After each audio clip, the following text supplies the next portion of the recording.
আসসালামু আলাইকুম প্রিয় দর্শক। আজকে আমি অনলাইনে একজন পুলিশ কর্মকর্তা, সম্ভবত ওনার নাম মোহাম্মদ আব্দুল মাবুদ, উনি রংপুরের পুলিশ কমিশনার। ওনার একটা সংবাদ সম্মেলনের মতো সামনে অনেকগুলো মাইকের বুম ছিল, উনি একটা ঘটনার বর্ণনা দিচ্ছিলেন, সেটা আমি দেখছিলাম। এটা হলো যে এই রংপুরে যে একজন স্কুল শিক্ষক, অবসরপ্রাপ্ত স্কুল শিক্ষককে সপরিবারে হত্যা করা হয়েছে, এই ঘটনাটা কিভাবে ঘটেছিল তার উনি বর্ণনা দিচ্ছিলেন। এবং উনি বর্ণনা দিচ্ছিলেন ঘটনা যারা ঘটিয়েছিল, যে দুই যুবক, তাদের কাছ থেকে তাদেরকে ধরা হয়েছে এবং ধরার পর তারা পুলিশের কাছে সব স্বীকার করেছে। যখন সেই স্বীকারোক্তি থেকে তথ্য নিয়ে উনি ডিটেল ঘটনাটার বর্ণনা দিচ্ছিলেন। মানে আমি কি বলবো, আমি যতটুকু পেরে দেখেছি, মানে আমি আর দেখতে পাইনি। এবং ঘটনার বর্ণনা দিতে যে এই মাহবুব সাহেব যখন নিজেই কান্না করছিলেন, একটা শিশুকে হত্যা করা হয়েছে, ক্লাস 5ম শ্রেণীতে পড়ে, তার সঙ্গে উনি তার নিজের সন্তানের একটা মিল খুঁজে পেয়েছেন। দেখুন, ওনারা পুলিশ, কিন্তু ওনারা তো মানুষ, তাই না? উনি স্থির থাকতে পারেননি। আমাকে খুবই টাচ করেছে ওনার এই বলার ভঙ্গি এবং ওনার এই ভেঙে পড়ার দৃশ্যটা। আমি নিজেও আসলে সত্যি কথা বলতে কি এখন কিছুটা ইমোশনাল হয়ে গেছি। আমি ভেবে পাই না ঘটনাটা কিভাবে ঘটলো।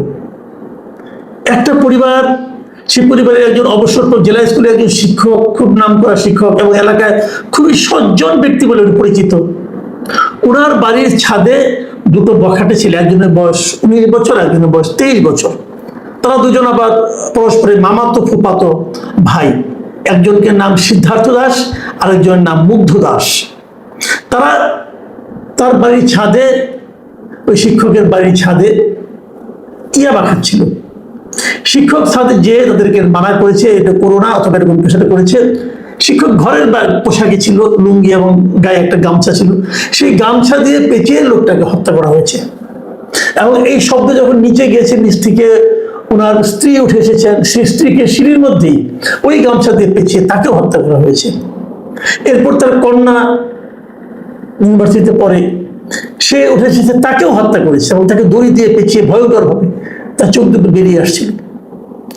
এবং তারপরে সেই বাসায় ঢুকে তাদের একটা শিশুপুত্র ছিল, ক্লাস 5-এ পড়ে, তাকে হত্যা করা হয়েছে এবং তার লাশ খাটের নিচে পাওয়া গেছে। তার মানে কি, তাকে হত্যা করে হয়তো সে লুকিয়েছিল খাটের নিচে, জানি না কি হয়েছিল।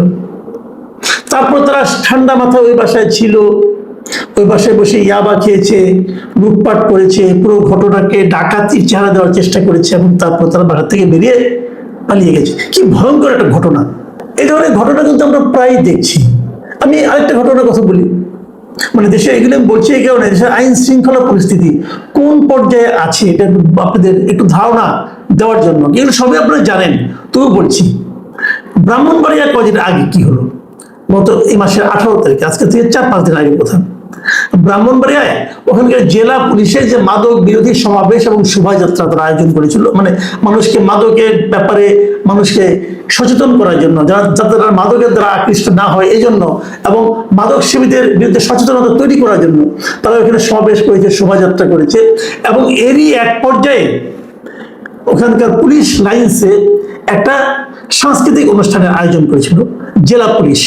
এবং সেখানে ওই চট্টগ্রাম রেঞ্জের যিনি ডিআইজি তিনি ছিলেন, ব্রাহ্মণবাড়িয়া পুলিশ সুপার মানে এসপি ছিলেন, অতিরিক্ত পুলিশ সুপার ছিলেন, আবার অতিরিক্ত পুলিশ সুপার যিনি সদর সার্কেল তিনি ছিলেন, থানার ওসি ছিলেন, এরা সবাই ওখানে ছিলেন। তাদের উপস্থিতিতে কিছু সাংস্কৃতিক অনুষ্ঠান হয়েছে।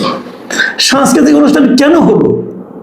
এর প্রতিবাদে ওই পুলিশ লাইন্সের পাশেই একটা মাদ্রাসা, সেই মাদ্রাসার শিক্ষক ছাত্ররা এসে পুলিশ লাইনে হামলা করেছে। তারা বলছে আমাদের পরীক্ষা এত দূর আওয়াজ হচ্ছে কেন, এটুকু বললেই তো হয়, আওয়াজটা কমিয়ে দেওয়া হোক। তো তারা হামলা করেছে, মারামারি হয়েছে, 30 জনের মতো আহত হয়েছে। ইন্টারেস্টিং হলো, যারা আহত হয়েছে পুলিশই বেশি, সেই পুলিশদের আবার সাসপেন্ডও করেছে গভর্নমেন্ট। তারপর তাদের সঙ্গে হাতে বেঁধে ধরে তাদের সঙ্গে একটা সমঝোতা করা গেছে। দেখুন, পুলিশ লাইন্সে হামলা হয়েছে, পুলিশ লাইন্সকে আইন জানতো না, পুলিশের ওখানে কর্মকর্তারা ছিলেন, তারা কি আইন জানতো না যে কতটুকু ভলিউম দিয়ে গান শোনা যাবে? জানতো।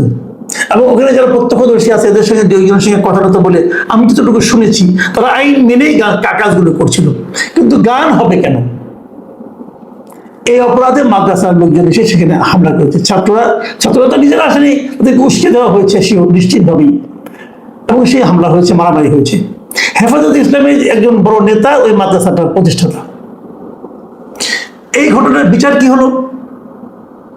একদিন আগে দেখলাম যে আমাদের স্বরাষ্ট্রমন্ত্রী সালাউদ্দিন সাহেব উনি কোনো একটা অনুষ্ঠানে গিয়েছিলেন, সেখানে সাংবাদিক তাকে জিজ্ঞাসা করছিল এই যে পুলিশ লাইন্সে হামলা হলো, মানে একটা সাংস্কৃতিক অনুষ্ঠান চলছিল, এই সাংস্কৃতিক কথাটা বলার সঙ্গে সঙ্গে ওই একটা শব্দকে সালাউদ্দিন সাহেব ক্যাচ করলেন, এবং ক্যাচ করে উনি বলতেছেন যে চাঁদাবাজির মধ্যে আবার সংস্কৃতি এলো কিভাবে। মানে অন্য একজন সাংবাদিক প্রশ্ন করছেন চাঁদাবাজির কথা, সেখানে উনি এই কথাটা বলেছেন। এখন সালাউদ্দিন সাহেব ওই সংস্কৃতি শব্দটাকে ক্যাচ করছেন, বলছেন যে চাঁদাবাজির মধ্যে আবার সংস্কৃতি কি করে এলো।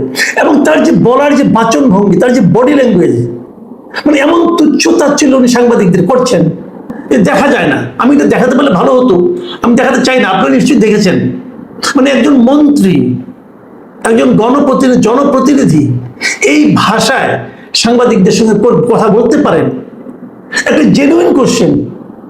এবং তারপর যখন তাকে আবার প্রশ্নটা করা হলো তখন উনি বললেন যে ওইটা ব্রাহ্মণবাড়িয়ার অন্য কথা, ওখানকার পরিবেশ পরিস্থিতি বুঝতে হবে। মানে সে আলটিমেটলি সে পুলিশকেই দোষারোপ করলেন, এবং আলটিমেটলি তিনি মাদ্রাসার শিক্ষক এবং হেফাজতের ওই সমস্ত নেতাদেরকে এক ধরনের আশকারা দিলেন, বলেন ব্রাহ্মণবাড়িয়ার বাস্তবতা নাকি অন্যরকম। আমি বুঝি না, উনি কি ব্রাহ্মণবাড়িয়ার স্বরাষ্ট্রমন্ত্রী নন? উনি যখন দেশের স্বরাষ্ট্রমন্ত্রী হন তার মধ্যে কি ব্রাহ্মণবাড়িয়া নাই? ব্রাহ্মণবাড়িয়াকে কেন ছাড় দিতে হবে? দেশের যেটা প্রচলিত আইন, সে আইন কি ব্রাহ্মণবাড়িয়ার জন্য প্রচলিত নয়? প্রচলন করা যাবে না, প্রয়োগ করা যাবে না? আমার ওনাকে দেখে এই অন্তর্বর্তীকালীন সরকারের সময় একজন স্বরাষ্ট্রমন্ত্রী ছিলেন জাহাঙ্গীর আলম চৌধুরী, আবার ওনার নামের আগে লেফটেন্যান্ট জেনারেলও আছে, এত বড় সামরিক কর্মকর্তা তিনি। তাকে এরকম জিজ্ঞাসা করা হয়েছিল, উনি আমার একই সঙ্গে কৃষিমন্ত্রী ছিলেন। উনি তখন বললেন যে না, আমি এখন এটা নিয়ে কথা বলবো না, পেঁয়াজের দাম কেমন বলেন। মানে আমি দুজনের মধ্যে একটা মিল খুঁজে পেলাম যে এমন অথর্ব অকার্যকর ব্যক্তিকে এমন গুরুত্বপূর্ণ সেন্সিটিভ জায়গায় কেন বসানো হয়েছে, এই জিনিসটা আমি বুঝতে পারি না। দুদিন আগে দেখলাম সরকার মন্ত্রিসভায় পরিবর্তন আনলেন, যে জায়গায় একজন প্রতিমন্ত্রী আছে সেখানে আরেকজন প্রতিমন্ত্রী দিলেন। ছোট ছোট মন্ত্রণালয় যেখানে একজন মন্ত্রী যথেষ্ট, সেখানে আবার প্রতিমন্ত্রী ঢুকিয়ে দিলেন। তো স্বরাষ্ট্রমন্ত্রী তো পারছেন না, ওনারা এখানে একজন প্রতিমন্ত্রী দিতেন, অথবা ওনাকে সরিয়ে দিতেন, ওনাকে আপনি উপদেষ্টা বানাতেন। এই সালাউদ্দিন সাহেবের চেহারাটা না আমি ঠিক চিনতে পারছি না। দেখুন, এই সালাউদ্দিন সাহেব কিন্তু আওয়ামী লীগ আমলে একটা গুমের ভিকটিম ছিলেন। ওনাকে গুম করা ফেলা হয়েছিল, পরে ওনাকে ভারতে উদ্ধার করা হলো। উনি দীর্ঘ সময় ভারতে থাকলেন, শিলংয়ে থাকলেন। যখন জানা গেল উনি ওখানে আছেন, তখনও কিন্তু দেশে উনি ফিরেননি, উনি ওখানেই থাকলেন। তার উপরে সরকার পতনের পর উনি দেশে ফিরলেন। প্রথম থেকে ওনার একটা বিনয়ী ভাবে আমি দেখেছিলাম যে উনি হঠাৎ করে এমন উদ্ধত হয়ে উঠলেন কেন? এটা কি ওনার কাজে, ওনার যে দায়িত্ব, সেই দায়িত্ব পালন করতে না পারার যে ব্যর্থতা, সেটা ঢাকার জন্য করছেন, নাকি এটাই ওনার আসল চেহারা? আমি ঠিক বুঝতে পারি না। দেখুন, আমরা রংপুরে কি দেখলাম? রংপুরে দেখলাম একজন পুলিশ কমিশনার, তিনি উর্দি পরে আছেন, মানে ইউনিফর্ম পরা অবস্থায়। যখন ওনার কাছ থেকে মানুষ কঠোরতা আশা করে, অধ্যত্ত মানুষ দেখে এসেছে যে ইউনিফর্ম পরা লোক অধ্যত হয়, জোরে কথা বলে, সেখানে একটা মানুষ বসেছিলেন, এবং সেই মানুষ সমব্যথী মানুষ। আরেকটা শিশু মারা গিয়েছে, তার মধ্যে উনি নিজের সন্তানকে দেখতে পাচ্ছেন। ওনার কথা বলার ভঙ্গি শুনে আমার নিজেরও চোখে পানি চলে এসেছে। আর তার মন্ত্রী, তার যে বলার ভঙ্গি, সেটা দেখে আমার গা রিরি করছিল যে কেমন বৈপরীত্য। দেখুন, একটা কথা আমি বলি, দায় কার? আমি যদি রংপুরের কথা বলি, এই দায় কার? আপনি বলবেন তো স্বরাষ্ট্রমন্ত্রী কি করা আছে? উনি কি জানতেন ওই সময় ওরা ওখানে ইয়াবা খাবে? উনি কি জানতেন ওই সময় এই খুনগুলি হবে? না, উনি জানতেন না। কিন্তু একটা কথা ভাবুন তো, এই যে নৃশংস হত্যা, এই ছেলেগুলি কি পেশাদার হত্যাকারী? তা কিন্তু নয়। ঘটনাটা হয়েছে, ইয়াবা এমন একটা নেশা, ইয়াবা খাওয়ার পর, ইয়াবা সেবন করার পর মানুষ আর মানুষ থাকে না, মানুষ তখন পশুতে পরিণত হয়। তো আমার দেশে ইয়াবা আসে কেন? ইয়াবা কি আমার দেশে উৎপাদিত হয়? আমাদের দেশে কি ইয়াবার ফ্যাক্টরি আছে? সরকার কি ইয়াবা ফ্যাক্টরি লাইসেন্স দিয়েছে? ইয়াবা কি করে চলতে পারছে? থামানোর দায়িত্ব কার? আমার, আপনার, নাকি সরকারের পানি সম্পদ মন্ত্রণালয়ের, সরকারের ধর্ম মন্ত্রণালয়ের, নাকি সরকারের স্বরাষ্ট্র মন্ত্রণালয়ের? বলুন। এটা স্বরাষ্ট্র মন্ত্রণালয়ের দায়িত্ব।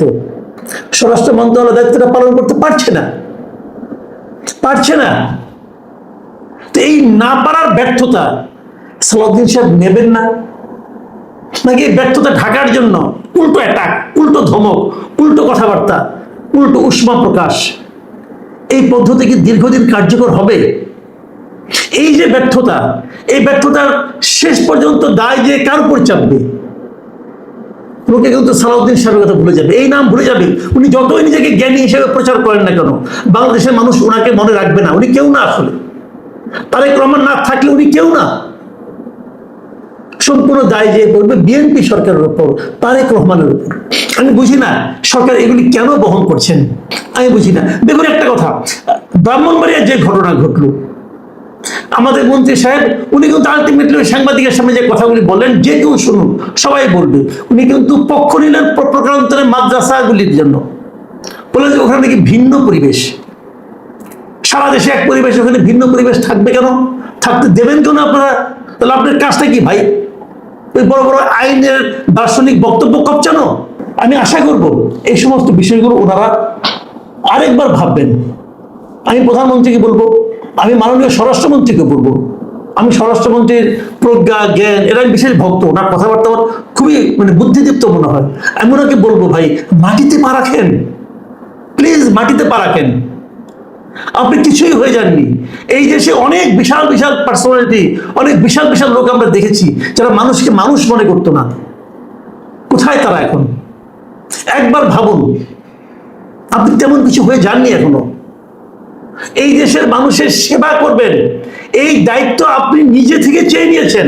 আপনাকে হাতে পায়ে ধরে আমরা দেইনি দায়িত্ব, বলছে আপনি আমাদের হাতে পায়ে ধরে এই দায়িত্ব নিয়েছেন। দায়িত্ব পালন করুন। পালন করতে না পারলে দায়িত্ব ছেড়ে দিন।